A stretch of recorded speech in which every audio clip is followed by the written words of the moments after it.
Assalamualaikum warahmatullahi wabarakatuh. Alhamdulillahi rabbil alamin. Allahumma salli wa sallim ala sayyidina Muhammadin wa ala alihi wa sahbihi ajma'in, amma ba'du. Pemirsa yang dirahmati Allah, syukur alhamdulillah kita panjatkan kehadirat Allah Subhanahu wa taala atas segala nikmat. Salawat serta salam semoga selalu dan tetap tercurahkan kepada Nabi kita Muhammad sallallahu alaihi wasallam wa ala alihi wa sahbihi ajma'in. Pemirsa yang dirahmati Allah, marilah kita sama-sama mengikuti dan mendengarkan tausiah dari Romo Kiai Haji Mukhlason Rosyid, pengasuh Pondok Pesantren Jaya Baru Bangsal Mojokerto.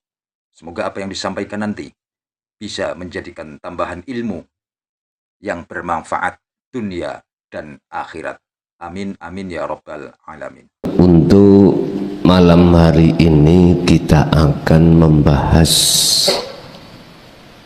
tentang masalah fasal 28 dalam kitab Hikam terkait janganlah kau berhenti ketika Anda suluk dihadapkan alam mukasafah, karena di dalam alam mukasafah itu seluruh umat manusia mayoritas kebanyakan terjebak di dalamnya dan akhirnya tidak mau lanjut ke alam musyahadah. Alam mukasafah adalah alam di mana kita dihadapkan dengan penuh karomah,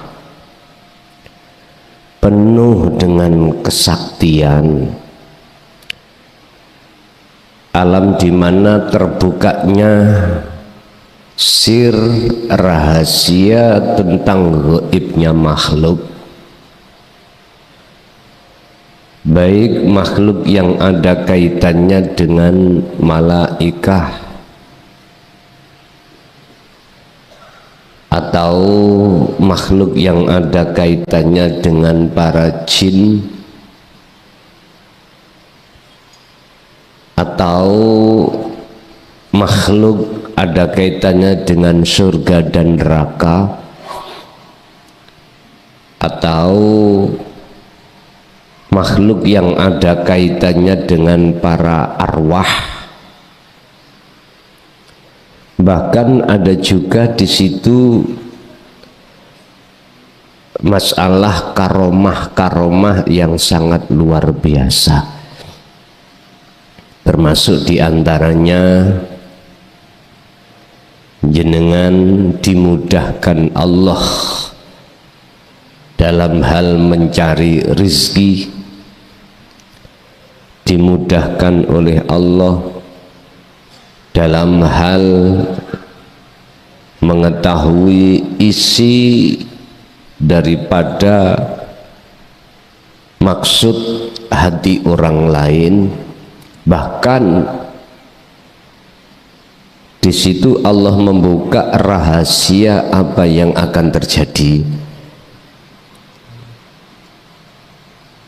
takdir-takdir apa yang akan terjadi jenengan dikasih tahu, dan ini masih ada kaitan erat dengan alam mukasafah, dan ini belum dikatakan alam musyahadah. Makanya di dalam Al-Quran Allah memberikan ciri terhadap kekasihnya, ala inna awliya Allah, itu tidak membahas sama sekali tanda-tandanya itu di alam mukasyafah. Justru di situ tandanya Allah sematkan di alam musyahadah, yaitu la khaufun alaihim wa lahum yahzanun. Hati sudah tidak ada rasa khawatir sing ngaji teko opo gak yo, ini sudah jam segini belum datang, padahal saya masih dalam perjalanan. Ditelepon yo gak iso, di WA yo gak dibuka. Mohon maaf bagi yang WA selama ini mboten kula waca, langsung tak hapus. Ngapunten ingkang kepada. Yang muncul nomor juga begitu, tidak saya baca, langsung saya save gitu aja. Barangkali jenengan WA berapa kali kok gak dibaca, nggih mohon maaf gitu. Dulu sudah kami sampaikan untuk WA, telepon sementara waktu belum bisa kami layani. Saya hanya bisa melayani hari Sabtu habis ngaji rutin di pondok, langsung ketemuan saged. Bon. Bapak Ibu hadirin jamaah rahimakumullah. Mengapa kita tidak boleh berhenti ketika Allah menguji kita, dikasih tahu tentang alam kasafah, sehingga jenengan penuh dengan karomah,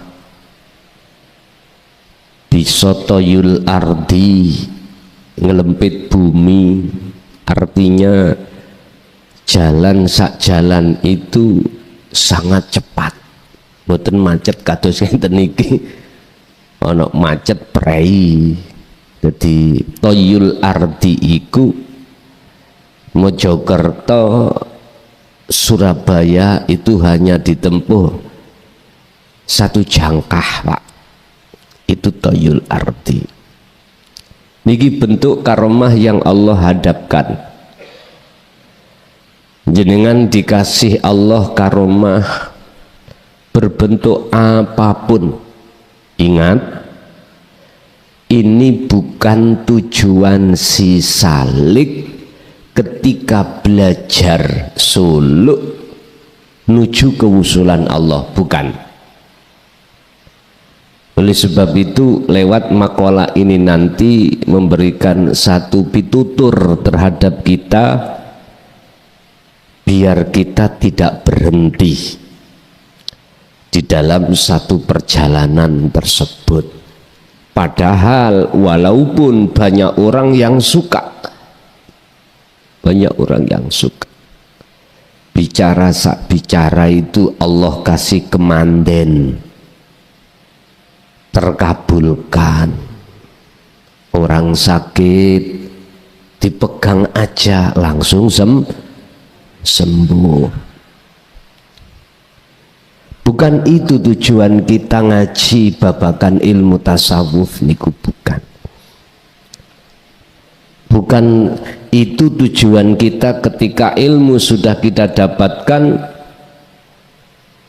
dan kita menjalankan khalwat atau suluk, bukan. Tapi andai kata ketika jenengan iki wajahidu fisabilihi, berjalan untuk menuju dan bertemu Allah, kok ya di antara jamaah Allah buka pintu alam mukasyafah. Ingat, itu ujian,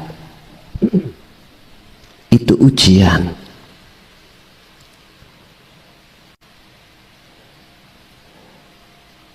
Itu ujian. Artinya jangan pernah jenengan puas di situ, jangan. Ketahuilah bahwasanya perjalanan kita belum sampai. Lah, nanti kalau dibuka di alam musyahadah atau tanda-tanda kalau kita sudah liqo datang Allah, memenuhi 2 kriteria ndak? Memenuhi 2 kriteria di dalam hati jenengan mboten? Sudah ada tanda-tanda di dalam hati kita dua kriteria ndak? Pertama, sudahkah hati kita senantiasa yang tidak mengenal waktu dan tempat selalu falyamal amalan sholihan? Di situ. Ini bukan urusan jasmaniah, ini urusan ruhaniyah. Sudah belum tiap saat dan waktu ruhaniyah jenengan iki selalu amalan sholihan? Wujud amalan sholihan kali kula adalah zikir. Itu yang ku maksud zikir di sini adalah zikron katsiron fasabbihuhu bukratan wa asila. Apa?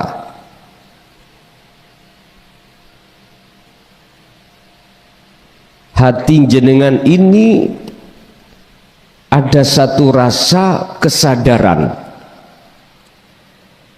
bahwasanya semua apa yang kita anggap wujudnya makhluk ini bukan wujudnya makhluk.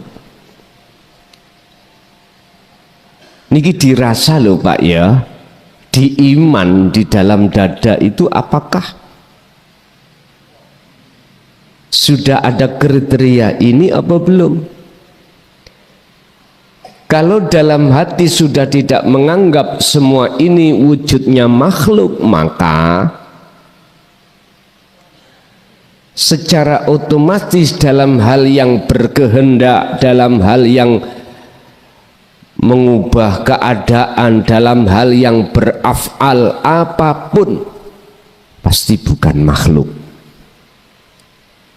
Inilah yang dimaksud yusyahiduna annal fa'ila huwallahu ta'ala. Di dalam hati jenengan ini akan selalu bermuncul rasa bahwasanya semua apakah wujudnya, apakah yang berkehendak, yang beraf'al, yang berperan, yang beraktor, semuanya adalah wahwa Allah subhanahu wa ta'ala. Dalam hati loh Pak, akhirnya itulah yang menjadikan munculnya innani anallah la ilaha illa ana, disebut ana. Yang kedua, wala yusyrik bi ibadati rabbih ahada. Sudahkah kriteria yang kedua ini dalam hati sampean itu ada? Artinya dalam hal aktivitas apapun, baik ibadah murni atau tidak murni, hati jenengan itu sudah tidak ada selain Allah dalam hal apapun. La taj'alu ma'allahi ilahan akhara. Allah mengingatkan kepada kita, janganlah di dalam hatimu ada Tuhan selain Allah. Niki maksudnya dalam hal apakah wujudnya yang melakukan dan apapun, termasuk diri kita sebagai makhluk akan tiada. Ingat, siapapun dirimu wahai hambaku, jikalau kau bertemu aku pasti kau hancur, fanaklah dirimu. Saya ulang, barang siapa hambaku yang ingin bertemu aku dan bertemu aku, maka ketika bertemu aku hancurlah dirimu. Ini juga dikisahkan beliau Nabiullah Musa alaihissalam ketika beliau bermunajat dalam rangka menerima wahyu Allah kitab Taurat. beliau berkeinginan ingin tahu wujudnya Allah. Apa yang terjadi? Dua hal. Gunungnya meleleh, beliau Nabi Musa pingsan, artinya nggak sadarkan diri. Apa maksudnya? Wujud selain Allah tidak ada, termasuk diri kita. Maksudnya pingsan kita itu adalah fana alias hancur. Itu alam musyahadah. Apakah fisiknya nanti juga sampai iku semaput atau pingsan? Tidak harus. Maksudnya adalah ruhaniyah jenengan ini sudah tidak sadarkan diri dari sifat basariyah, alias orang majnun. Hatinya loh ya, hatinya orang yang gila hanya pada Allah. Berkenaan dan dengan hal itu, mari kita buka makalah 28 tentang janganlah berhenti ketika kau kholwat bila mana dibukakan pintu alam mukasyafah atau Allah menghadirkan karomah terhadap dirimu. Qala musannifu rahimahullah ma aradat himmatu salikin an taqifa indama kusifalaha. Ma aradat orang ngarepake apa himmatu salikin sejone si salik antakifa ing yen to mandeg indama ing dalem ngersane himmah apa kusifa perkara kang den buka ilaihi maring himmah illa wanadadhu kejaba nyatakake ing salik huwa hawatiful hakikati opo suara hakikat rupane alladzi tatlubu amma maka sifate suara hakikat itu di depan Anda tidak ada lain kecuali mengatakan jangan berhenti. Bapak Ibu, ketika Allah membuka pintu karomah atau pintu alam mukasyafah terhadap jenengan, walaupun itu sangat di luar akal, mengherankan, nulayani adat, di luar akal, ingat, janganlah kau berhenti di situ. Suara hakikat akan bicara terhadap jenengan berupa apa? Janganlah kau kesensem. Apa bahasa Indonesia kesensem, Pak? Terbuai dengan situasi di dalam alam itu, di mana jenengan akan ditemukan Allah terhadap gaibnya makhluk. Ketemulah jenengan para malaikat, ketemulah jenengan para utusan Allah, ketemulah jenengan terhadap para orang-orang yang hatinya solih sebagai kekasih Allah. Ingat, la tatabarrajat tawahirul muqawwanat ila wanadatka haqaiquha. Itu Allah tampilkan terhadap jenengan semata-mata menguji jenengan.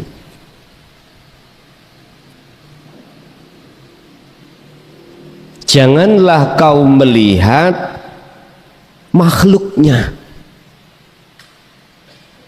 Karomah niku makhluk, para kekasih Allah iku makhluk, para malaikat ya makhluk, jin iblis ya makhluk, surga bahkan neraka juga makhluk. Jikalau iku Allah buka pintu, akhirnya jenengan bisa memandang, mohon maaf, keindahan alam dunia pada saat itu Bapak Ibu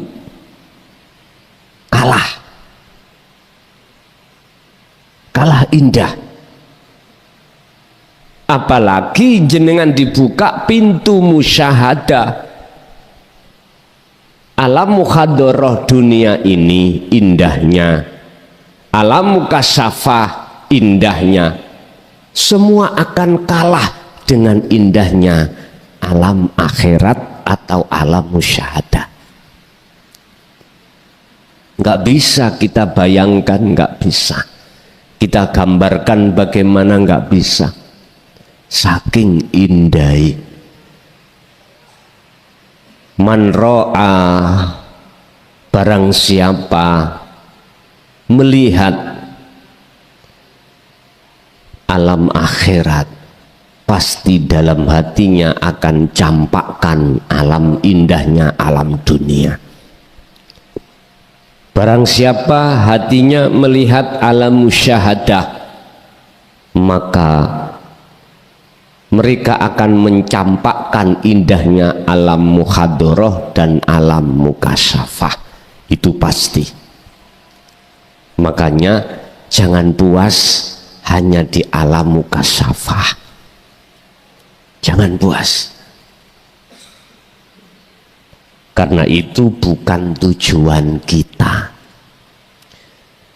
Tujuan kita hanya satu, ada di alam musyahadah, dan ini sudah kami tulis secara kitab, proses mulai awal sampai ke akhir di alam musyahadah sudah kami tulis dalam satu kitab. Alhamdulillah sudah selesai, dan besok tanggal 26 sesuai dengan janji pencetak nyampe di pondok. Pertama terbatas, kami hanya mencetak 1000 buku, dan ini nanti kan sudah saya kasih 3 kriteria untuk bisa mendapatkan, dan ini bisa didapatkan oleh kalangan manapun, baik syariat maupun thariqah bisa, sebagai muqabbalah, perbandingan, mempermudah perjalanan suluk jenengan ketika jenengan khalwat atau khususiyah nuju usul pada Allah. 1 bisa langsung diambil di pondok, 2 bisa untuk saya bawa ke setiap saya ngaji, umpama di Surabaya gini ya, saya dari rumah berangkat bawa kitabnya sesuai dengan permintaan pengurus berapa yang diminta. Misalkan minta 10, berarti saya bawa 10. Yang ketiga bisa lewat jasa pengiriman, dan ini ditangani anak pondok bukan saya. Jadi sudah saya serahkan 2 petugas pondok, nomornya sudah kami statuskan, tinggal jenengan berhubungan dengan pengurus pondok. Bapak Ibu hadirin, kembali ke materi. Apakah kita ketika khalwat atau suluk itu mesti dibuka alam mukasyafah? Belum tentu Pak, belum tentu. Tidak semua akan Allah buka. Cuman saja mayoritas itu memang gitu. Saya hanya berpesan biar panjenengan iki tidak terbuai di dalam alam mukasyafah. Tolong sekali lagi fungsikan zikir sirul asror itu ketika lebih-lebih jenengan iku menghadapi alam mukasyafah. Fungsinya kan ada 3, Bapak.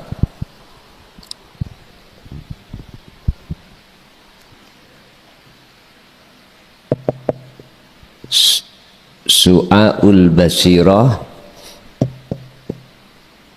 ainul basirah, hakul basirah. Su'aul basirah, fungsikanlah rasa di dalam hati iman. Rasa itu iman, iman yang sudah diihsan. Asahlah rasa itu, fungsikan rasa di dalam hati jenengan hanya Allah, jangan selain Allah. Mana? Ya hidup yang menguasai seluruh makhluk di alam mukasyafah itu. Sebab makhluk yang ada di alam mukasyafah itu nulayani adat, Pak, tidak bisa masuk di akal, tidak masuk di akal. Kebanyakan ini siapapun kita suka, Pak, suka. Allah tidak melarang jenengan kali kula iku suka di situ, silakan, tapi jangan berlebih-lebihan. Artinya janganlah rohaniyahmu itu menyaksikan, melihat makhluknya, itu maksudnya. Jangan berlebihan itu di situ. Caranya bagaimana? Sampai harus bersaksi terhadap siapa sesungguhnya yang berperan di balik itu semuanya. Ingat, fil insani ay makhlukoti, iku ing dalam setiap diri manusia atau makhluk, syai'un utawi ono sesuatu, khafiyun kang amat rahasia. Wahuwa khaliq utawi syai' iku wujudullah. Ingat, setiap diri kita, di balik diri kita ada sesuatu yang rahasia. Itulah yang kumaksud, Pak, Bu, sebagai aktor, sebagai penggerak, sebagai yang berperan, sehingga bisa jenengan iki berjalan sampai di sini, sehingga jenengan bisa melihat, mendengar, seakan-akan bisa bicara, seakan-akan bisa beraktivitas kita itu. Tapi sebetulnya sumber itu dari khafiyun wa huwa wujudullah. Sebetulnya itu bersumber dari wujudnya Allah di dalam diri panjenengan. Inilah yang ku maksud. Nah, cara untuk bersaksi dan memandang jenengan dengan dzikir sirul asrar pertama di su'aul basirah ini. Gak disebut tapi dirasa.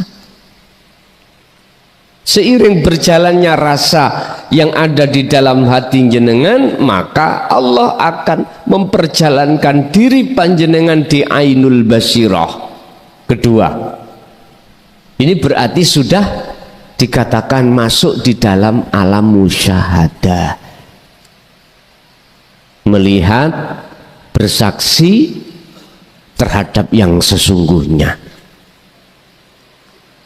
Terus pertanyaan, apakah yang melihat itu makhluk, yang dilihat itu khalik? Kalau jawaban saya dari sisi ilmu, ya. Kalau jawaban saya dari sisi praktek di situ, fakta kenyataan, tidak. Terus yang menyaksikan dan yang disaksikan itu Allah sendiri. Nama makhluk ruhaniyah jenengan itu sudah tiada. Inilah namanya ainul basirah. Sehingga la ibsarun, beliau menyatakan dalam makalah yang lain dikatakan makrifat atau ihsan iku la ibsarun wa mubsarun wa basarun. Yang melihat, yang bersaksi makhluk tadi fana, yang disaksikan khalik tadi fana, wa basarun, mata untuk melihat, mata hati untuk melihat itu juga fana. Nggih, ilmu nek tutuk mriki mesti bingung. Ilmu lo, bicara ilmu lo ya, akal mboten mampu, mboten mampu, judek apa ngarani, bundeli, makanya lepasen, harus dengan hati. Sampai berangkat lewat rasa itu baru paham. Berarti paham jenengan ini pahami Allah. Berarti pendelengan sampan bersaksi sampan pensaksiannya Allah. Kalau tak ringkes, yang bersaksi dan yang menyaksikan, yang disaksikan, pelakunya niku tunggal. Untuk mencapai di makom ini Bapak Ibu, saya katakan Rasulullah menyampaikan. Cuman ketika kita mencari mukobalah kitab yang menyatakan Rasulullah menjelaskan tentang ini, belum kami ketemukan. Justru yang kami ketemukan itu adalah secara banyak isyarah, baik di dalam hadis maupun Quran. Kalau terang-terangan bisa kami ketemukan kalau Rasulullah dulu diperintahkan Allah untuk menyampaikan keterangan tentang hal ini supaya bisa sampai ke makom ma'rifatullah. Sederhana, mungkin bisa dilihat di dalam surat Al-Anbiya ayat 25. Ini jelas-jelas Allah menguatkan terhadap keterangan bahwasanya Rasulullah menyampaikan hal ini. Kedua, bisa kita lihat cara untuk bisa bertemu Allah di dalam surat Al-Kahfi ayat 110. Bentuk adanya ayat-ayat yang firman Allah letakkan di dalam Al-Quranul Karim ini sebagai bukti kalau wajib hukumnya kita sebagai hamba untuk bertemu Allah. Wajib. Saya tidak mengatakan orang-orang muslim saja, enggak. Saya katakan seluruh hamba, seluruh makhluk. Yang miturut ayat ini mukhatabnya adalah biaklin. Apa? Makhluk yang berakal, berarti manusia. Wa man kana yarju liqa'a rabbih, bahasa rabbih itu untuk seluruh umat manusia. Beda dengan mangkana wa may yarju liqa Allah, niki beda. Kalau ini khusus mukhatabnya itu terhadap orang-orang muslim. Ini surat Al-Ankabut ayat 5. Kalau surat Al-Kahfi tadi 110 untuk seluruh umat manusia. Bapak Ibu hadirin jamaah rahimakumullah, sebetulnya Pak Bu, saya tidak bicara di alam mukasyafah, saya bicara di alam muhadharah yang jenengan tiap hari tiap saat ketemu selain Allah ini. Alam muhadharah ini gila, sebetulnya tidak jauh berbeda. Di alam muhadharah ini pada umumnya manusia ingin sekali jadi orang yang sukses, ingin sekali yang hadir di sini menjadi orang yang sukses dunianya. Semua ada yang bekerja keras, ya, berarti Allah letakkan di makom asbab, akhirnya sukses sampai punya perusahaan, walaupun home industry dia punya, sukses. Ada yang tidak melalui bentuk makom asbab tapi makom tajrid, artinya jenengan iki mempunyai satu keahlian yang dengan keahlian itu memudahkan jenengan iki mendapatkan uang sebagai kebutuhan keluarga, macam-macam. Yang jelas seluruh umat manusia pingin sukses. Yang mendirikan pondok pesantren pingin sukses, santrinya setiap tahun bertambah, setiap tahun ada peningkatan membangun asrama. Jenengan yang mempunyai di bidang kelautan juga begitu, di bidang pertanian, di bidang perdagangan, kasih Allah sukses. Sebetulnya sama, cuman pertanyaannya hati jenengan kali kula ini bersaksi terhadap siapanya. Kalau kita bersaksi terhadap makhluk seluruh yang berperan di situ, itu disebut sebagai orang yang, mohon maaf, terjebak di dalam keindahan makhluk, terjebak di dalam iman selain Allah, sampai dikatakan innama nahnu fitnatun fala takfur. Sesungguhnya kami ini adalah golongan orang yang hati tertutup.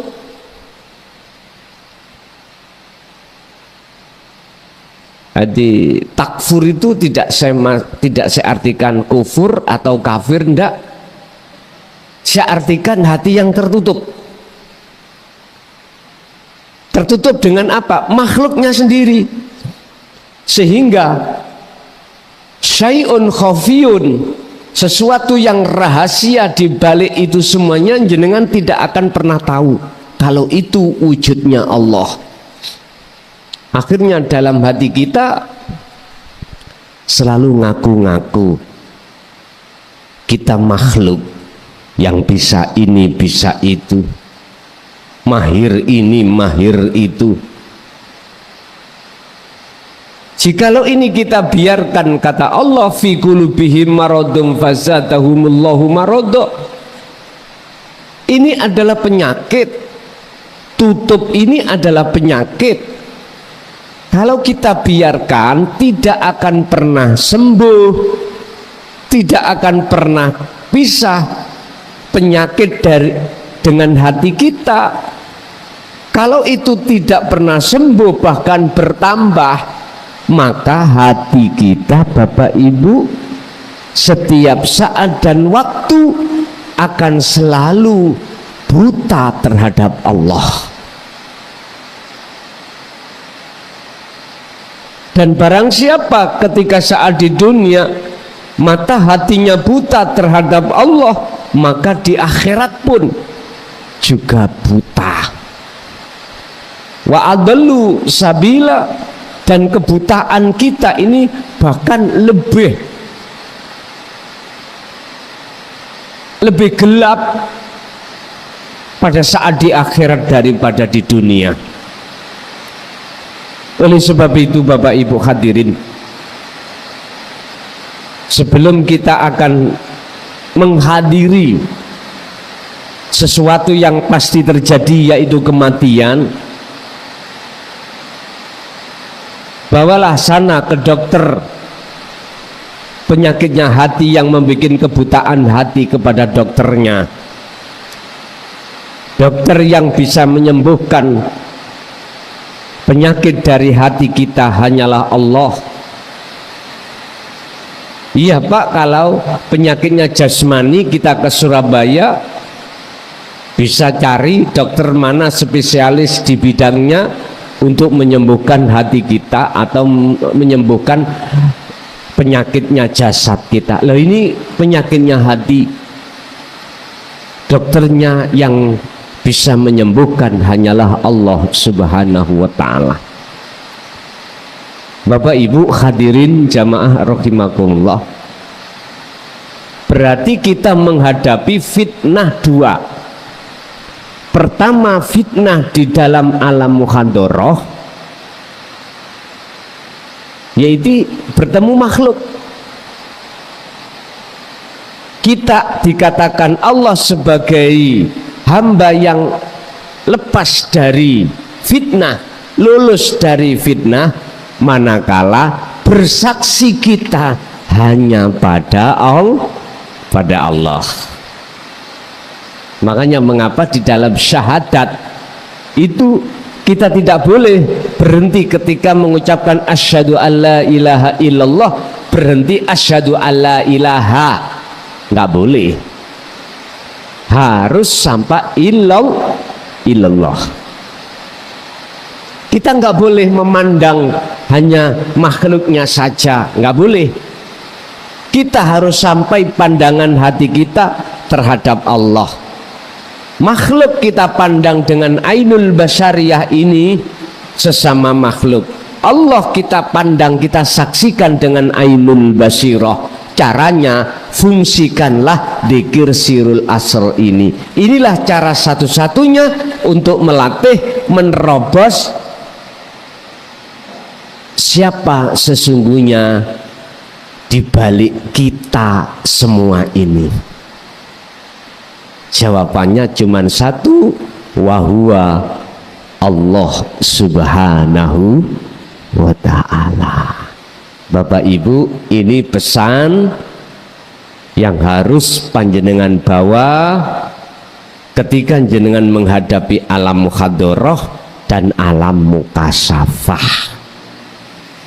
Dengan prinsip hanya satu kuncinya, la tatruk adzikra li adami hudurika ma'allahi bihi.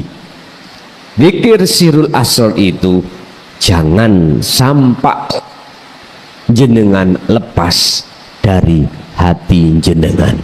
Jikalau jenengan nggak ingin ruh ini menyaksikan makhluknya, balik ruh bisa menyaksikan terhadap zatnya, yaitu Allah Subhanahu wa ta'ala, maka dzikir ini jangan jenengan lepas. Faqadistam saka bil urwatil wusqa lam fisamalah. Pegang teguh tali dzikir ini, dan inilah wasilah khusus antara ruh sampean langsung dengan Allah Subhanahu wa ta'ala. Oke Bapak Ibu, kita masuk pada sesi tanya jawab atau dialog, atau ada yang menambahi dari keterangan materi kita, monggo waktu kami persilahkan.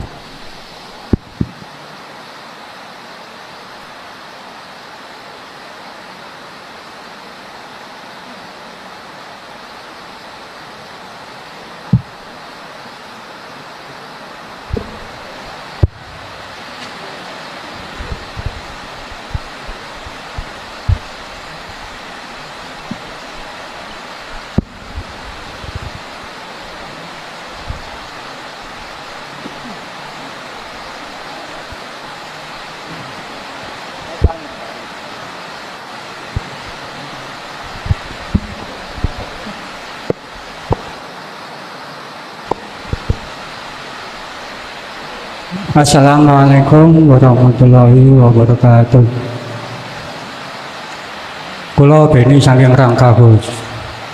Ngeten Gus, kula badhe ranglet di saat saya menjalankan kolwat semampu saya, baik di yang murni maupun yang tidak murni, terutama yang murni. Di saat saya bangun di tengah malam,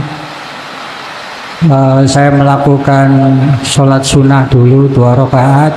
Setelah itu tawasul dengan orang tua dan para wali Allah, dan saya lanjutkan dengan kolwat. Di saat kolwat itu saya lagi semangat Gus.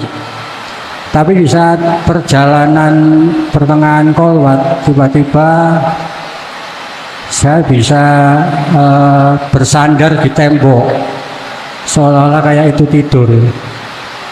Terus akhirnya terdengar suara, ya kayak macam suara jatuh, suara godak gitu. Nah, terus saya terbangun, saya lanjutkan lagi. Padahal itu kan kalau menurut ilmu yang saya dapat, yang Guson berikan itu kan mungkin itu nafsu. Nafsu kan juga digerakkan oleh Allah Subhanahu wa Ta'ala.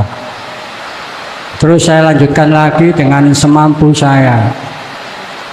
Apakah itu termasuk boleh atau saya lanjutkan dengan pakai tidur?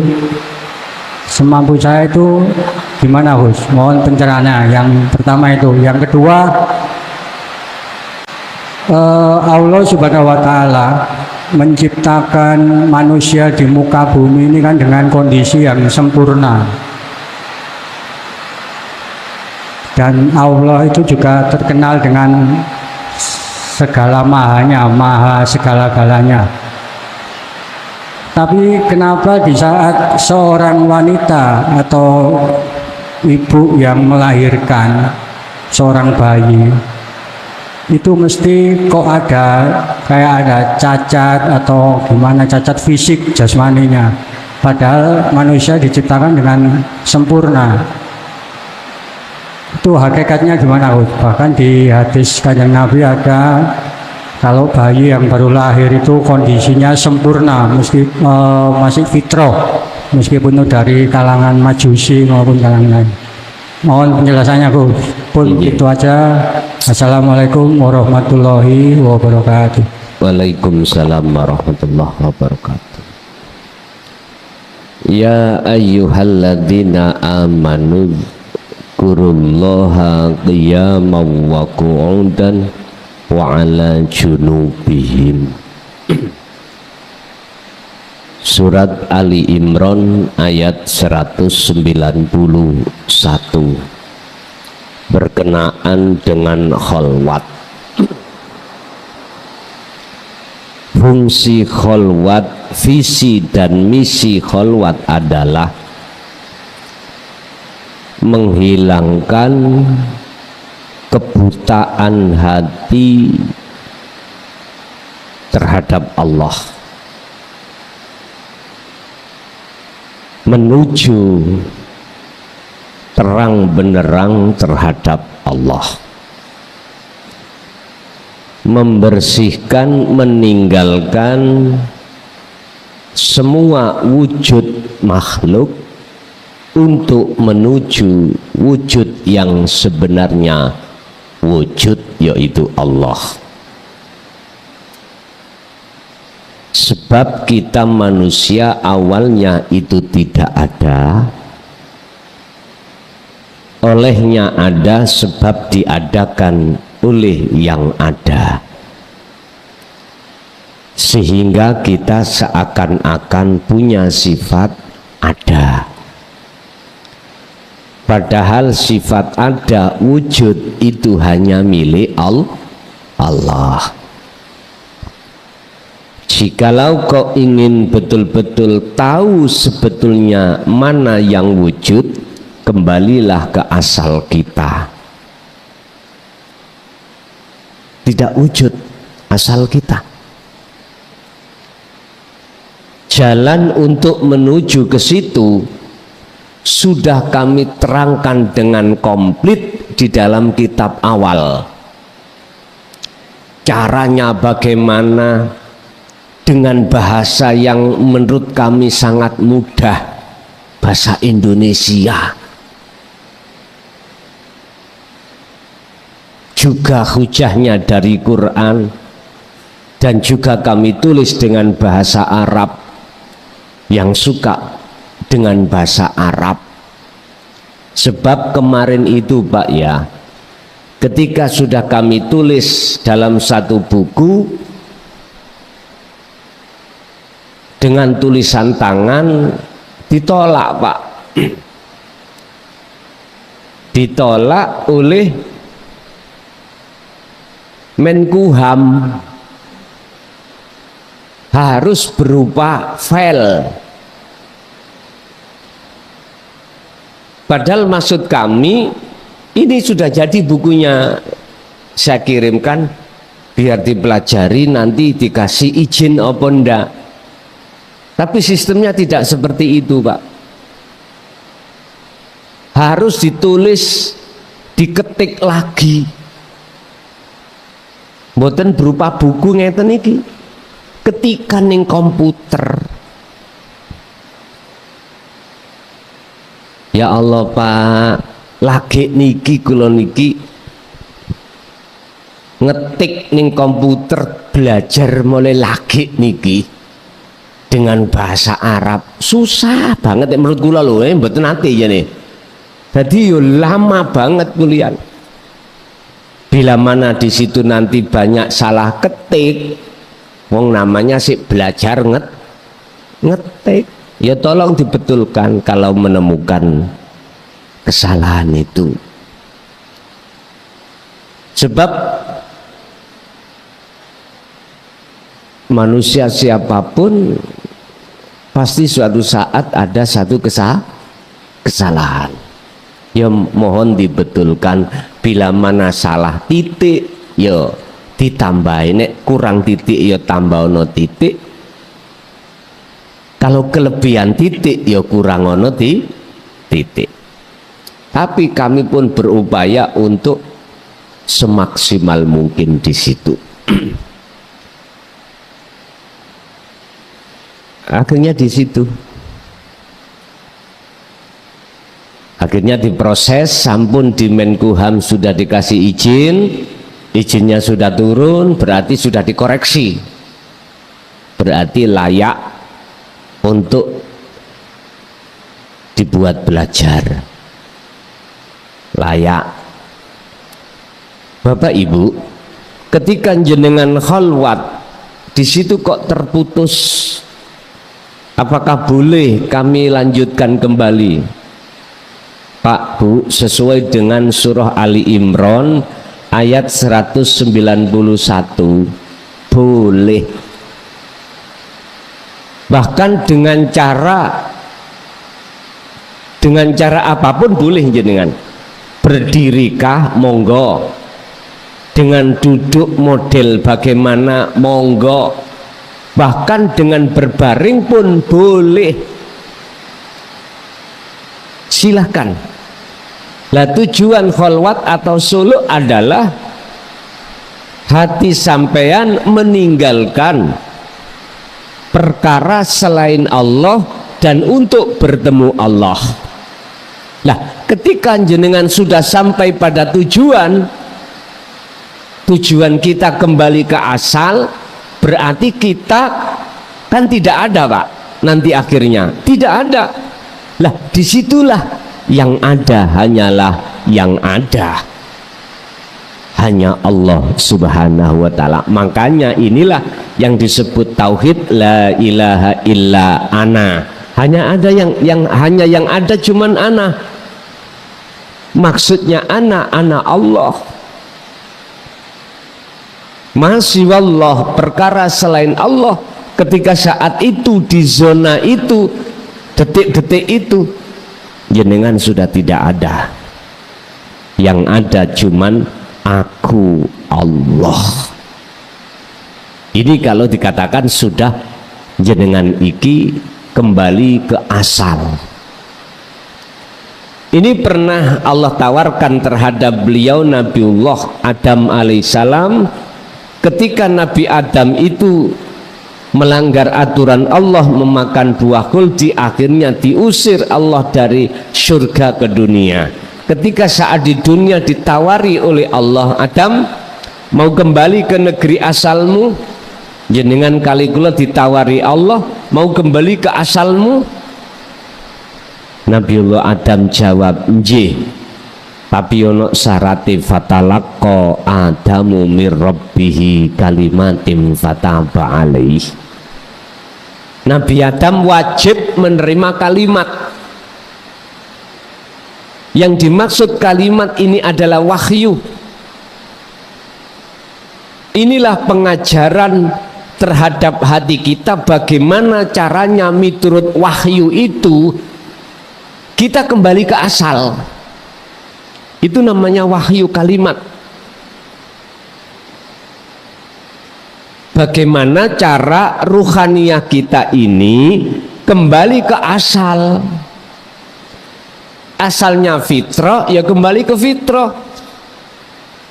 Asalnya tiada, kembali ke tiada. Ini maksudnya. Siapa yang mau kembali ke situ, termasuk Nabiullah Adam, fataba alaih, fataba, maka Allah menerima taubatnya si Nabiullah Adam ini dari kesalahan beliau pada saat itu. Apa kesalahan kita? Hati bersukaria dengan syahwatut dunya. Ini Pak kesalahan kita. Dengan begitulah hati kita akan beriman pada selain Allah. Ini kesalahan kita. Makanya di dalam pertanyaan kedua, yang dimaksud hakikat ini, cacat ini apakah cacat fisik? Bukan. Cacat rohaniah, Pak. Rasulullah sampun dawuh kullu mauludin yuladu 'alal fitrah. Apakah minal Islami, Majusi, Nasrani, semua bayi yang dilahirkan itu adalah maksudnya fitrah. Rohaniah jenengan ini belum cacat, artinya belum bersenggolan dengan syahwatut dunia. Nanti kalau kita sudah menjelang akil balik atau masa dewasa baru, Pak, niki cacat niki wis. Nah disinilah kalau sejarah Nabiullah Adam dikatakan kita sudah makan buah khuldi. Lah ini apa sih khuldi niku? Kekal. Dunia, syahwatut dunia memang dijadikan oleh nafsu terasa indah, terasa kekal, sehingga manusia bagaimana caranya tidak keluar dari kesenangan di sini. Hatinya, Pak, bukan jasmaniyahnya, ruhaniyahnya. Makanya mengapa kita nggak mau mati di situ? Karena kita ingin terus bersukaria dengan dunia.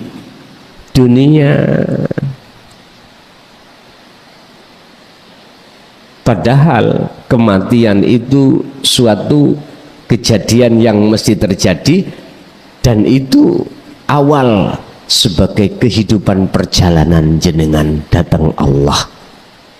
Bagi siapa?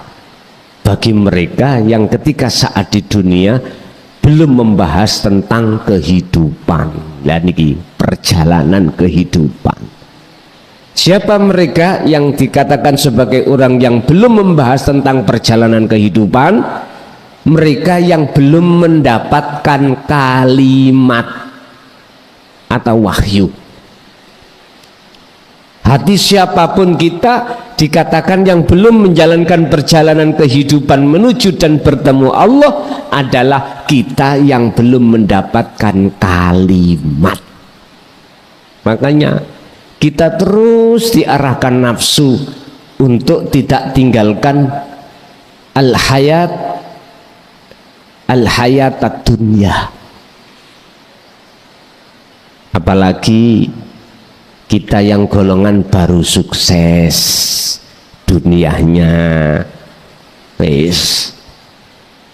Makanya dikatakan khuldi itu di situ kekal, dibikin kekal lah kesenangan dunia ini oleh nafsu terhadap hati kita. Padahal Allah sudah dikatakan ad-dunya mataul ghurur. Tidak ada kehidupan kenikmatan dunia ini kecuali hanya menipu. Disitulah Pak, kesadaran kalau sudah kalimat itu kita terima akan muncul kesadaran. Akhirnya disinilah orang yang dikatakan mulai berjalan menuju dan bertemu Allah. Wajahidu fi sabilihi. Inilah orang yang dikatakan orang yang berjalan menuju dan bertemu Allah. Jadi yang dikatakan fitrah sempurna itu ruhaniyah Pak, bukan jasmaniyah. Bukan, sebab Allah tidak memandang gambar jasmaniyah tapi memandang gambar ruhaniyah. Ruhaniyah kita itu gambari bersaksi mingkol bin zahidin au mingkol bin rohibin, bersaksi condong nang Allah terhadap Allah apakah selain Allah. Nih, lanjut.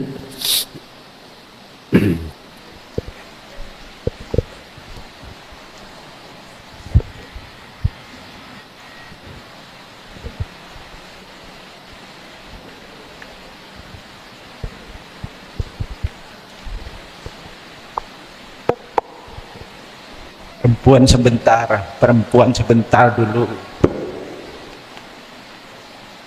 yang laki dulu.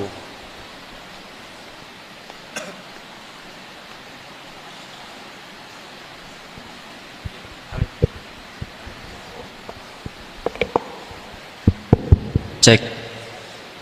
Assalamualaikum warahmatullahi wabarakatuh. Waalaikumsalam warahmatullahi wabarakatuh. Niki ada pertanyaan.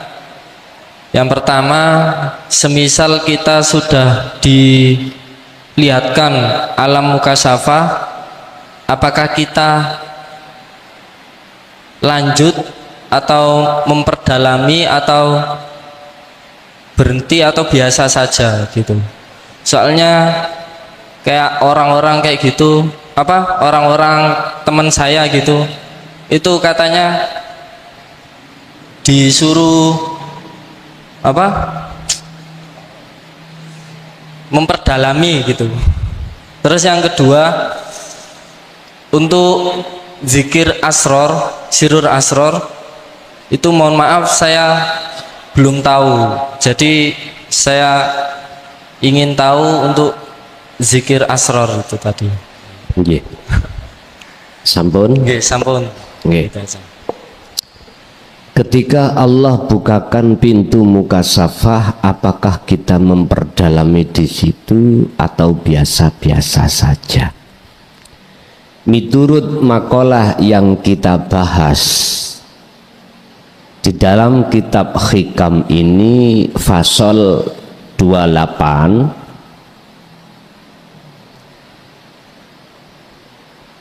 kita diperintahkan untuk lanjut menuju ke musyahadah. Berarti jangan hiraukan. Jangan hiraukan. I'lamu annama amwalukum wa auladukum fitnah. Ketahuilah bahwasannya makhluk yang Allah hadapkan, apakah anak, apakah harta benda, itu ujian. Artinya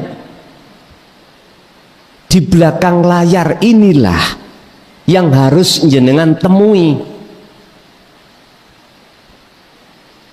Berarti maksudnya lanjut, jenengan iku lanjut menuju yang sir, menuju yang khauf, menuju yang rahasia, yaitu bertemu Allah. Bukan menikmati di dalam isinya mukasyafah, enggak. Ruhaniyah ini maksudnya masuk ke dalam atau berjalan terus menuju yang paling rahasia di dalamnya. Jadi bukan menikmati makhluknya, bukan, tapi terus menuju dan bertemu siapa sebenarnya di balik layar itu. Ini maksudnya makalah ini mensarankan terhadap kita untuk tidak pernah berhenti. Jadi biasa-biasa mawon, biasa-biasa aja. Kita pun juga tidak bisa menolak, karena itu ya yang menghadapkan ujian juga Allah. Jikalau Allah tidak menghadapkan ujian mukasyafah, walaupun jenengan poreh cari untuk berkasaf, ya juga tidak bisa. Pokoknya datangnya tidak diundang. Jikalau datang tidak bisa ditolak, jikalau tidak datang tidak bisa kita rebut. Ingat, tujuan kita cuma satu, liqa'illah, bertemu Allah. Bon. Yang kedua, tentang dzikir sirul asrar. Sebelum kita membahas dzikir sirul asrar, Pak, sebelumnya ada tahapan dzikir. Ada 4 tahapan dzikir sesuai dengan petunjuk di dalam Al-Quran. Pertama adalah la ilaha illallah, munculnya dzikir jahr, dzikir di mana diucapkan secara lisan biar terdengar di telinga kita atau di telinga orang lain. Ini biasanya kita dididik dalam tarbiyah ibtidaiyah, atau kita di golongan golongan syariat. Pendidikannya di sini. Naik satu tingkat, dzikir yang kedua adalah la ilaha illa huwa, yang memunculkan dzikir sirri, dan ini biasanya dipelajari di dalam golongan-golongan kita yang sudah di thariqah. Niki dzikir yang mempelajari tentang sifat. Kalau pertama tadi mengenalkan nama Tuhan kita adalah Allah. Kalau la ilaha illallah itu membahas tentang sifat-sifat. Sifat Allah bagaimana? Ada sifat wajib 20 terbagi menjadi 4, nafsiyah, salbiyah, ma'ani dan maknawiyah. Ada lagi sifat mokhalnya Allah 20, dan ada juga sifat jaiznya Allah 1. Niki secara aqaid uluhiyah. Ada aqaid nububiyah terhadap Rasul dan Nabi, sama sifat, ada sifat wajibnya, sifat mustahilnya, sifat jaiznya. Sifat wajib Rasul dan Nabi juga ada 4, mustahilnya 4, lalu sifat jaiznya 1. Ini praktek di dalam hati, ngucap Allah, Allah, Allah, tidak diucap di lisan tapi diucap di hati. Ini namanya dzikir sirri. Tauhidnya munculnya dari la ilaha illallah. Ini menurut versi Quran loh Pak ya. Naik satu langkah dzikir sirul asror, muncul dari tauhid la ilaha illa anta. Umpama saged kula tulis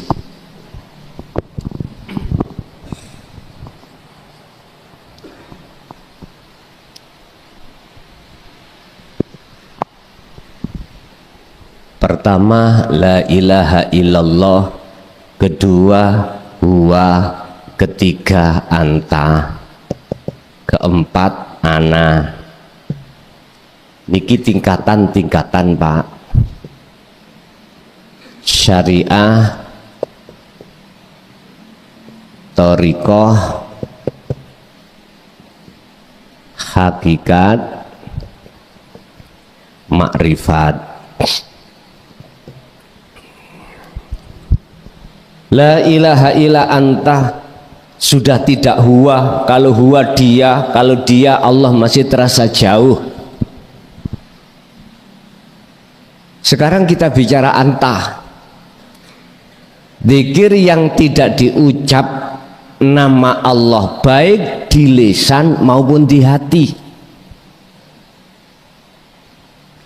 Tapi zikir ini dirasa. Rasa berarti di dalamnya hati. Di dalamnya hatinya hati itu ada hati lagi. Orang Jawa mengarani, menyebut telengi hati. Itulah imanul haq Pak. Rasa itu tidak pernah bohong. Makanya disebut imanul haq ay al-ihsan. Iman yang sudah ihsan, iman yang sudah benar. Kalau secara logika berbicara tentang rasa itu tidak pernah bohong. Jenengan makan jeruk yo rasa jeruk, makan durian yo terasa durian, nggak bisa dibalak-balik. Artinya apa? Kalau jenengan sudah berzikir la ilaha illa anta, maksudnya itu tidak diucap. Niki tulisan Arab itu sebagai hujah mawon, hanya sebagai dalil aja. Yang terpenting adalah jenengan mengamalkannya. Cara mengamalkannya itu tidak harus dibaca, enggak, tapi dirasa Pak. Tadi saya katakan di depan, prakteknya bagaimana? Gini, jenengan menghadapi situasi kondisi apapun, hati sampean harus wukuf kolbi, harus diem. Sampean harus merasakan kehadiran wujudnya Allah. Hanya Allah yang bisa menggerakkan seluruh makhluknya. Berarti di belakang gerak makhluk itu ada nyata wujudnya Allah. Itu dengan rasa. Rasulullah dawuh tentang ihsan, rasa ini, anta budallaha ka'annaka taroh. Ketika kau beribadah, ketika kau menghadapi kondisi apapun, seakan-akan kau bisa melihat wujudnya Allah. Fa'ilam takun taroh, apabila Anda tidak bisa melihat wujudnya Allah, Anda harus merasa selalu dilihat oleh Allah. Itu ihsan. Bapak Ibu, mengapa tadi saya katakan asahlah terus dzikir sirul asror di tingkatan pertama su'aul basiroh ini? Nggak diucap tapi dirasa. Itu disebut syu'aul basiroh ini. Bapak Ibu, nanti kalau kita sudah selesai menyelesaikan dzikir yang nomor 3, anta itu berarti engkau. Nah, engkau berarti dekat sudah. Allah tidak terasa jauh. Anta, kamu, berarti kita bicara bahas kamu, berarti orangnya dekat. artinya dalam hati jenengan sudah terasa bahwasanya Allah itu dekat, tidak jauh di sana, di ars sana. Ternyata ars iku ning ati sampean dhewe. Ada di situ. Wal awal wal akhir wal zahir wal batin, ada di situ, dekat sekali. Nah, ini kalau terus kita asah dzikir sirul asrar ini, mulai tahapan su'aul basirah ke ainul basirah ke hakul basirah, maka terakhir kita dihadapkan tauhid la ilaha illa ana, ingsun, ana, saya. Artinya kalau dikatakan sudah makrifat datang Allah, iman sampai betul-betul ihsan terhadap Allah, maka diri Anda sudah tidak merasa ada. Justru Anda itu sudah tidak makhluk, karena kewujudan Anda itu sudah tiada. Akhirnya yang ada dalam diri Anda hanya wujudnya Allah. Ya, Anda itu Allah. Bingung? Bingung sih? Saya katakan, Anda itu bukan Allah, tapi nyata wujud dohire Allah. Ya, Anda. Awas sirik lo ya, awas, hati-hati. Buka dalam surat Al-Anbiya ayat 29, nggak boleh. Kalau Anda masih merasa Anda ada, nggak boleh. Ini khusus bagi Anda yang sudah kehilangan Anda, baik dalam wujudnya, berkehendaknya apapun. Sebab ngene Pak, mengapa di dalam surat Al-Hadid ayat 3 Allah kok wujud dohir? Iku supaya ngusir wujute makhluk niki. Mengapa Allah itu tidak hanya wujud secara batin tapi juga secara dohir? Supaya mengusir wujute makhluk. Meniku bagi yang ingkar Pak, nggak mau, ya tetap wujudku makhluk. Padahal sudah dikasih Allah pelajaran. Memang Pak, ngaji babakan ilmu tasawuf, ilmu sing bingung no. Tapi ingat, sing bingung ya Gusti, wis ngoten mawon, gak usah bingung-bingung. Gak usah dipaksa-paksa pun, nantilah seiring berjalannya waktu jenengan ngasah dzikir sirul asrar, nanti akan mengerti sebetulnya la ilaha illa ana itu lari kemana. Sederhananya jenengan nanti tidak merasa mudah, jenengan bisa bergerak sendiri. Minimal Anda di dalam hati merasa gerak Anda digerakkan oleh Allah. Nanti di situ nanti prosesnya, sehingga jenengan bisa apapun, melakukan apapun, hati itu wis sudah gak gampang ngakoni jenengan yang bisa bergerak. Justru dalam hati jenengan akan ngakokake, menyatakan, mengisbatkan gerakku iki sebab iso gerak digerakkan oleh Allah. Udah, itu proses yang harus kita lewati. Memang nanti akan berkata gerakku Allah, nanti Pak. Jangan, gak usah khawatir, pasti jenengan akan sampai di situ nanti. Kalau sudah sampai di situ, maka sama tidak akan bingung apa yang kukatakan, Anda ini adalah makhluk. Jikalau Anda sudah kehilangan makhluk, berarti Anda itu Allah. Kok iso? La ilaha illa anta. Anta itu kan Anda toh Pak ya? Anda. Sekarang ana atau nahnu sama. Jenengan tadi yang asalnya ngaku-ngaku makhluk sing isok gini, isok gitu. setelah jenengan wis gak ngakoni makhluki iso gerak oleh gerak sebab digerakkan sesuatu di belakang kita, terasa dalam hati, akhirnya hati sampai tidak bisa berhenti ngucap Allah Allah, nggak bisa berhenti, walaupun tidur itu nggak bisa berhenti, terus ngucap sampai kadang-kadang jenengan kali kulo sampai koyok tiang sing stres nggak isok leren tower jantung nggih ngoten, ngucap Allah Allah, alam-alam semuanya bertasbih nggih ngoten, bahkan terdengar dalam telinga jenengan wis koyok wong gendeng, wis gak apa-apa, ini memang prosesnya. Nanti lama kelamaan anteng piyambek kalau sudah innani anallah pun anteng wis.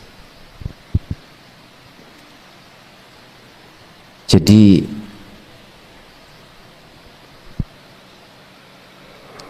sirul asal di situ Pak ya. Nanti kalau sudah keempat zikir yang terakhir disebut fana'ul zikri. Inilah proses-proses tentang zikir dan ini sudah kami tulis di dalam kitab itu sendiri. Mekaten kitabnya baru datang besok tanggal 26 saking mriko Jawa Barat.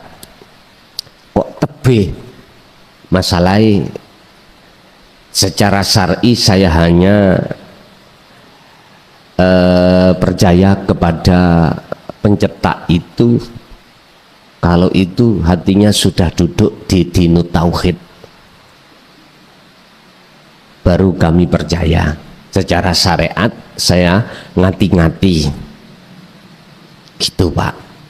Jadi walaupun jauh di Banten sana nyetaknya itu percetak itu jamaah, jadi nggak apa-apa walaupun jauh, sing penting bisa amanah. Sebab misalkan bisa jadi Pak, saya pesen 1000 jadinya 1001 kan sakit juga. Namanya percetakan, kami pun tidak tahu lagi itu toh, nggak tahu. Bukan perkaranya ilmu itu tidak boleh dikonsumsi siapapun, enggak.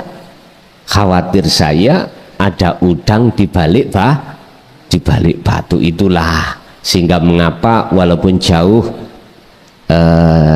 saya tunjuk sebagai pencetak di situ. Oke. Satu kali lagi Bapak nanti pindah ke Ibu.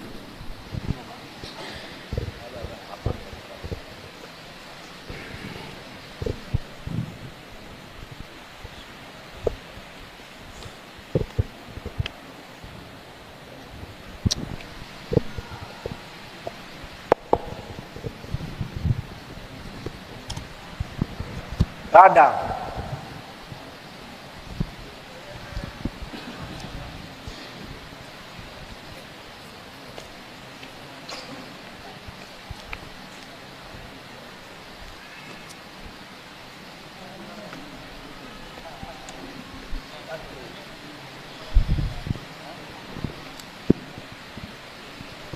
Monggo. Ada? Cukup? Oh, wonten. Monggo. Assalamualaikum warahmatullahi wabarakatuh. Waalaikumsalam warahmatullahi wabarakatuh. Pertanyaan saya singkat aja Gus ya. Apa benar kalau ke alam musyahadah itu terbatas umur ya Gus? Soalnya saya juga sadar kan masih muda gitu loh. Tapi saya alhamdulillah masih belum berputus rahmat dari Allah, mungkin bisa diperjalankan lagi gitu. Soalnya masih bingung apa iya benar nunggu tua dulu atau di atas 40 gitu. Ya sekian, terima kasih. Assalamualaikum warahmatullahi wabarakatuh. Waalaikumsalam warahmatullahi wabarakatuh. Secara umum tidak hanya jenengan mawon yang menemukan keterangan itu, saya pun juga begitu mendengarkan keterangan itu harus di atas 40 umurnya. Kalau pertanyaan sampean itu benarkah, tak jawab versi saya loh ya, bukan versi orang lain. Tidak harus menunggu kita itu tua. Kuncinya itu kesadaran. Kesadaran hati untuk menerima kalimat, hanya itu. Kalau umur menurut kami tidak menjadi ukuran, sebab roto banyak umur tua tapi belum mau menerima.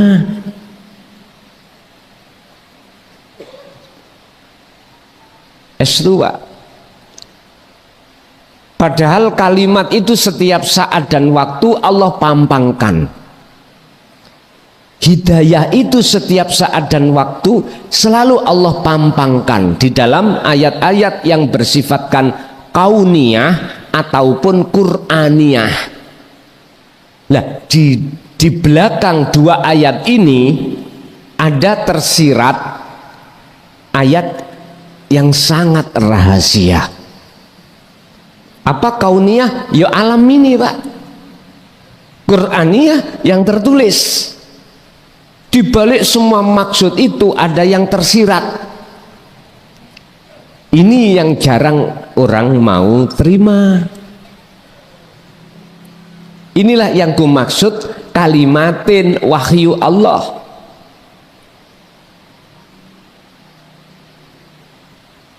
Ini kami bahas kemarin dalam surat At-Taubah ayat 125. Disebut Furqan, ngaten.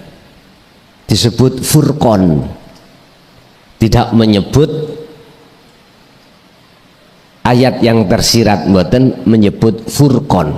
Siapa yang tahu isi Furqan, maka dia akan bisa membedakan mana yang hak dan mana yang batil di mata Allah, mana perilaku yang bersumber dari nafsu dan perilaku bersumber dari Allah. Tahu nanti di situ. Maksudnya batil, perilaku yang ada kaitannya dengan nafsu. Maksudnya hak adalah mana perilaku yang bersumber betul-betul dari Allah. Itu akan tahu dan bisa membedakan. Sebetulnya Furqan inilah Pak yang disebut Al-Quranul Qadim. Asli ini lebete. Dan ini tidak harus menunggu umur tua terlebih dahulu. Ukurannya menurut versi kami kesadaran. Sadar kalau jenengan di dunia ini telah ditipu oleh nafsu dalam diri jenengan tentang syahwatu dunia. Lah inilah yang ku maksud waktu jenengan sudah sadar. Mekaten. Nggih, kembali ke ibu sekarang. Ganti barangkali ibu ada ibu.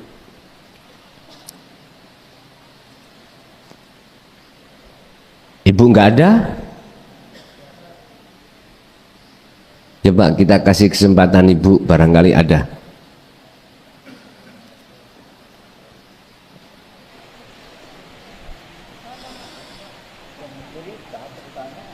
Iya.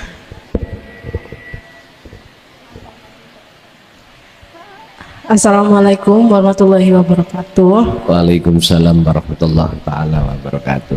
Sebelumnya saya minta maaf Gus karena saya masih pemula dan mungkin yang saya tanyakan agak keluar dari yang dibahas di hari ini. Ada dua pertanyaan Gus. Pertanyaan yang pertama, untuk mengingat Allah yang perlu kita ingat akan Allah itu apanya Gus, agar kita bisa terus mengingat Allah. Yang kedua, tadi ada satu kalimat yang diucapkan sama Gus Muhlason. Kalimatnya itu, janganlah ada Tuhan selain aku. Yang dimaksud Tuhan ini siapa Gus? Apakah Tuhan dari agama lain atau ini berlaku bagi seluruh wujud makhluk yang kita cintai sampai seperti kita tuhankan? Terima kasih Gus. Wassalamualaikum warahmatullahi wabarakatuh. Waalaikumsalam warahmatullahi wabarakatuh. untuk senantiasa hati itu selalu terpaut mengingat Allah. Itu yang kita ingat apanya? Bapak Ibu mungkin bisa dibuka dalam surah Al-Ahzab ayat 41 42. Di situ Allah katakan, ya ayyuhalladzina amanu dzkurullaha dzikran katsiran fasabbihuhu bukratan wa asila. Kita untuk mempermudah ingat pada Allah. Hati, maksudnya hati, ingat pada Allah. Kita harus selalu mengumandangkan hati ini dengan dzikron katsiron, baik siang maupun malam. Terus apanya yang kita ingat? Bon, itu nanti akan tahu jawabannya apanya. Prosesnya kita harus kita lalui terlebih dahulu. Sebab kita tidak akan pernah mendapatkan wujudin nasi jikalau kita tidak menanam padi. Terlebih dahulu kita harus menanam padi dulu, lalu berbuah, lalu kita proses, bertemulah namanya beras, rice.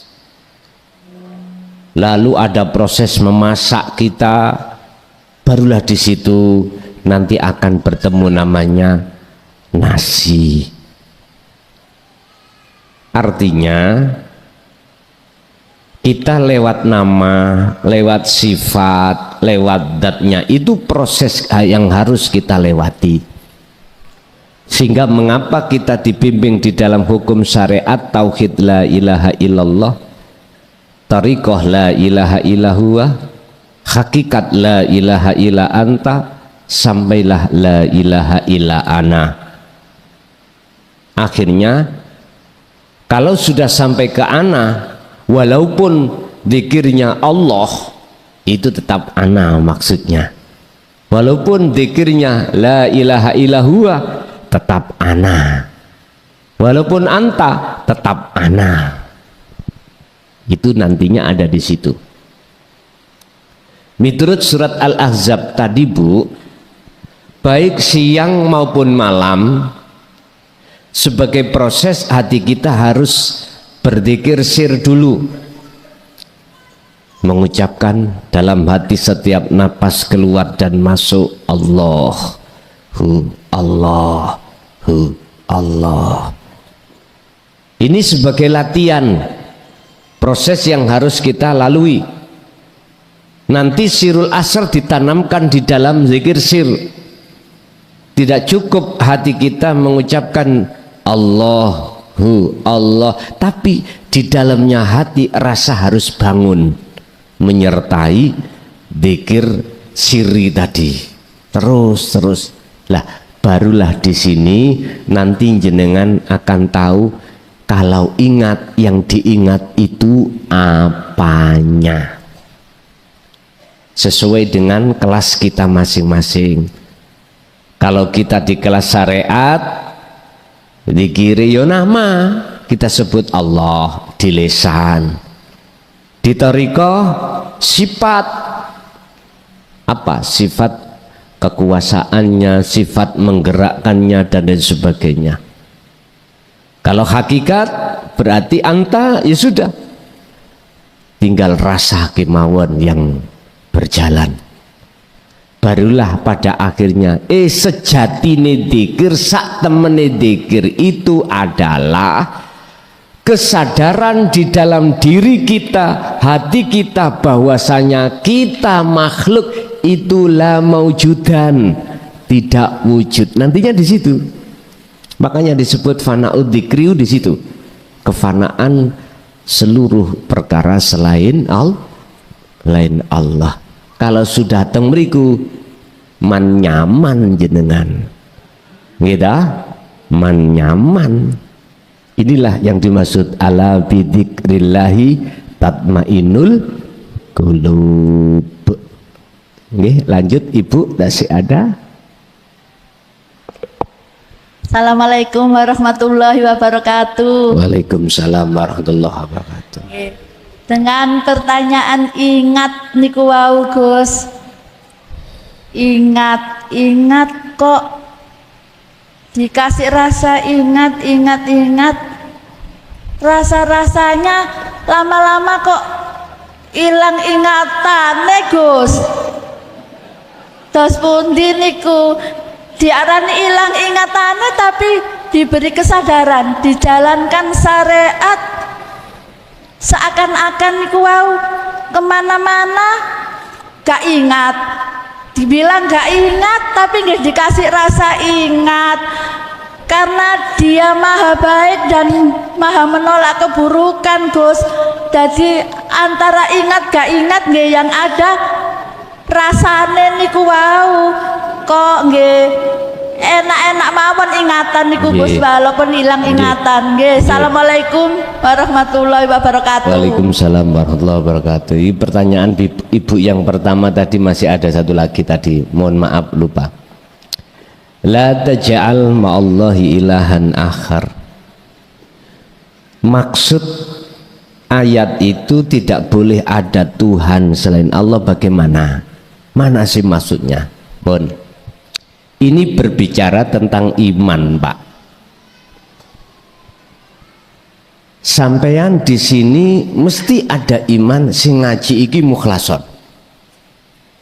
Karena sampean memandang makhluk. Kalau di dalam hati sampean ada satu keimanan yang menyampaikan pengaosan ini adalah saya sebagai makhluk, itu yang nggak boleh. Iman yang seperti itu yang tidak nggak boleh. Ini contoh kecil aja, Pak.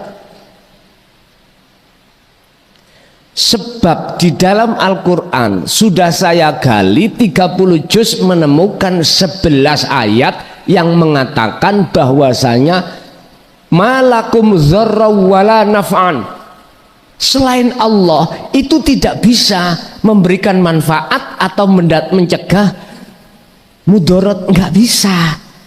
Yang bisa cuman Allah. Saya kan makhluk,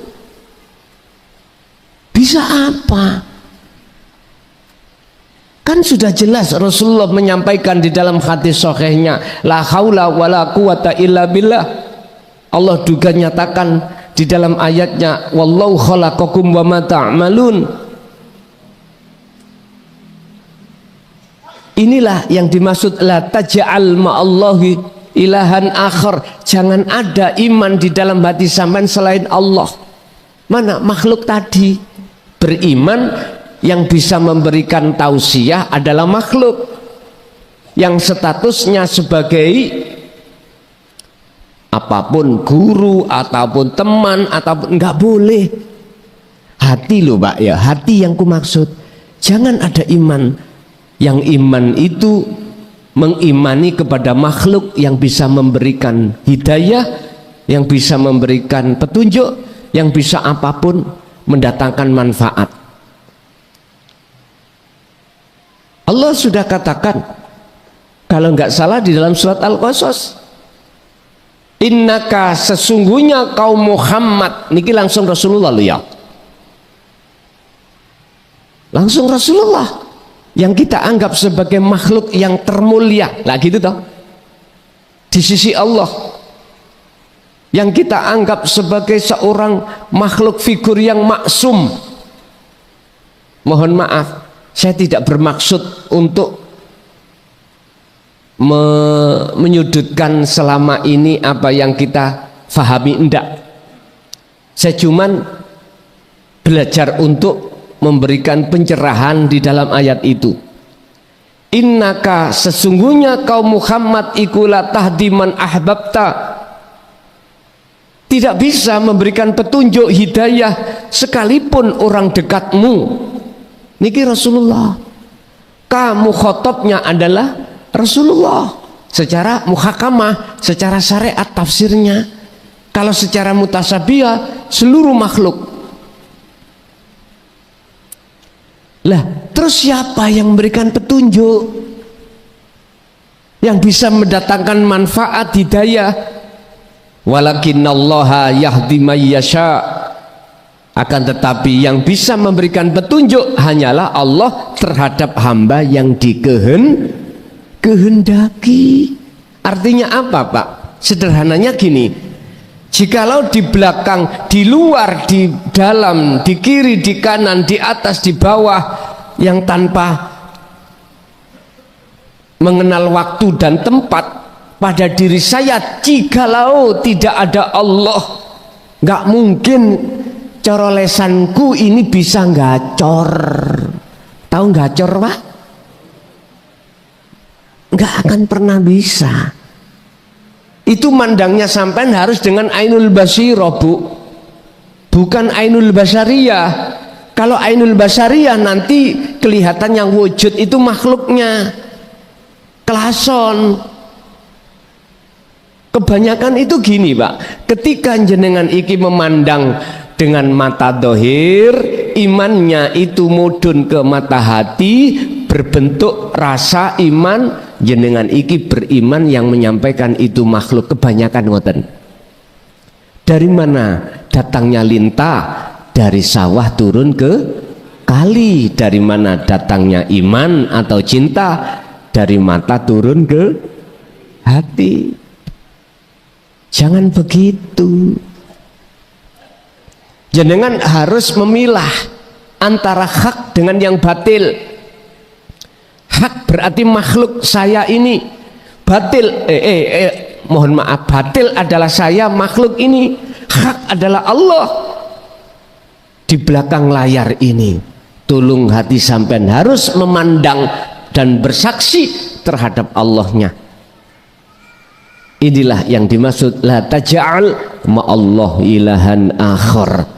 Jangan sekali-kali kau menjadikan Tuhan dalam hatimu selain Allah.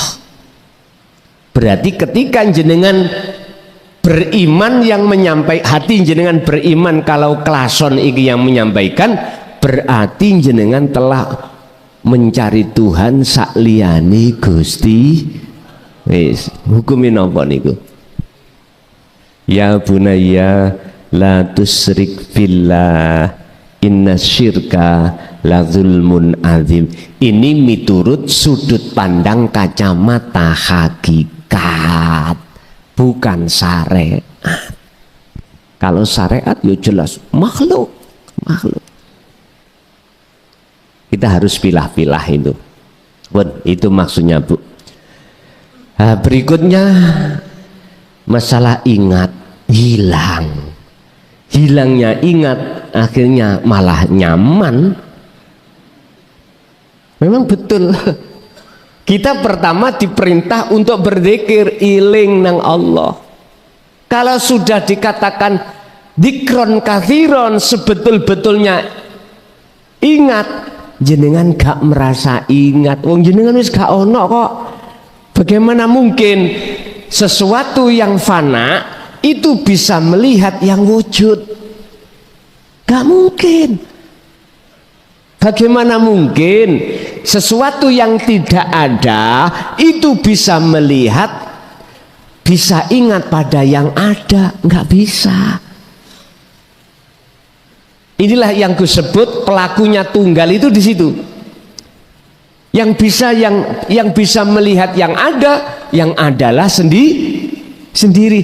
Berarti jeruk makan nah, di situ, Bu. Memang nyaman. Di situ sudah nyaman. Makanya istilah wong gila, wong gendeng iku los. Bebas. Tak ngerti nggih? Bebas segala hukum. Wong gila nih lho, Pak. Di dalam hukum syariat pun juga begitu. Tidak wajib sholat, tidak wajib puasa, tidak wajib apapun karena gila, tidak berakal. Tapi justru nyaman, Pak. Ngoten niku nyaman. Lah sing ku maksud di sini Pak, gila hati jenengan datang Allah. Bila mana diteruskan Allah gila saakale, ya urusannya Allah pun. Iku jeneng wong jadab. Ati saakale pun. Ini enggak berkewajiban sholat secara syariat. Kalau jenengan jadab ruhaniyahnya saja, akal ini tasik sambung urusan dunia, berarti sih wajib sholat. Cuman waktu sholat jenengan iki wajib ninggalno sholat. Sholat iku wajib dilakoni, dijalankan, tapi wajib tinggalkan pada saat sholat. Bingung? Ngeten. Hafidhu ala sholawah. Di dalam Al-Quran tentang sholat 5 waktu wajib, nggak boleh dinyang-nyang, wajib dijalankan. Tapi ketika jenengan menjalankan, wajib jenengan tinggalkan. Artinya jenengan merasa bisa menjalankan ini loh, tinggalin. Udah dong nggih? Ini maksudnya. Itulah wassolatil wusta. Hafidhu ala sholawah wassolatil wusta. Sholat tengah iku jikalau tanda-tanda juga dijaga, dijalankan, Anda tidak merasa bisa melakukan sholat. Inna sholati wa nusuki wa mahyaya wa mamati iku lillahi rabbil ngalamin. Jadi rasa yang merasa bisa kita tadi berdiri, rukuk, sujud, duduk, kita tinggalkan. Sudah nggak ada rasa yang seperti itu. Yang ada cuman Allahnya. Paham nggih? Ngene iku wassolatil wusta.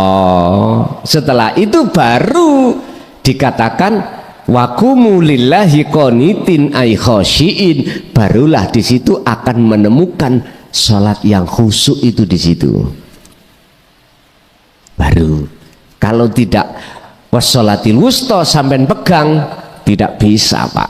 Jenengan sholat terus tidak, hati tidak ingat garwa bini, nggak ingat istri suami, nggak ingat pekerjaan, nggak bisa.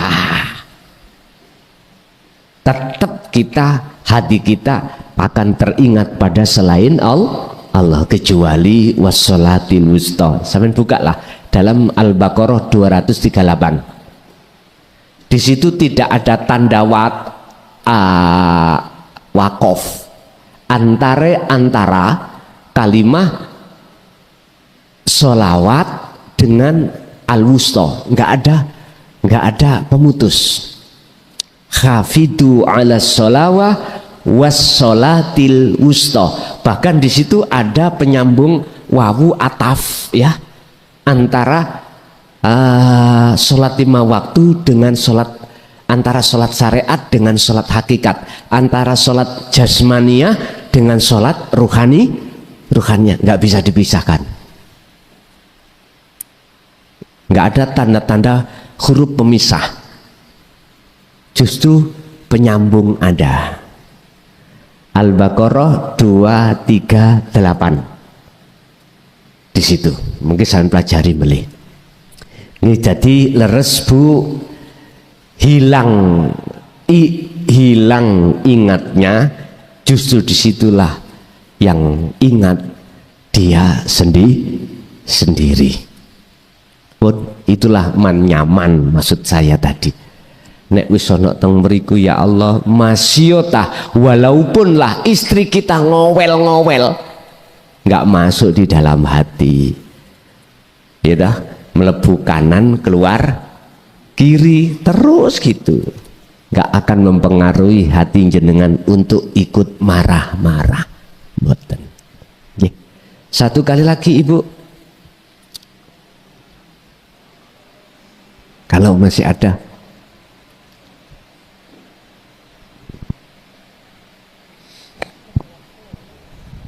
Cukup Ibu? Nggih, Bapak Ibu hadirin jamaah rahimakumullah. Itulah apa yang Allah berikan pada kesempatan malam hari ini tentang pengetahuan ilmu untuk sebagai modal kita berkholwat lebih baik. Mudah-mudahan menjadi satu ilmu yang bermanfaat. Monggo kita tutup dengan doa Fatihah.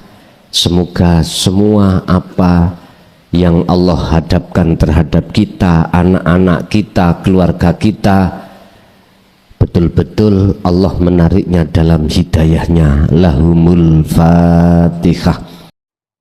Pemirsa yang dirahmati Allah, begitu tadi uraian ilmu dari Gus Mukhlason Rosyid.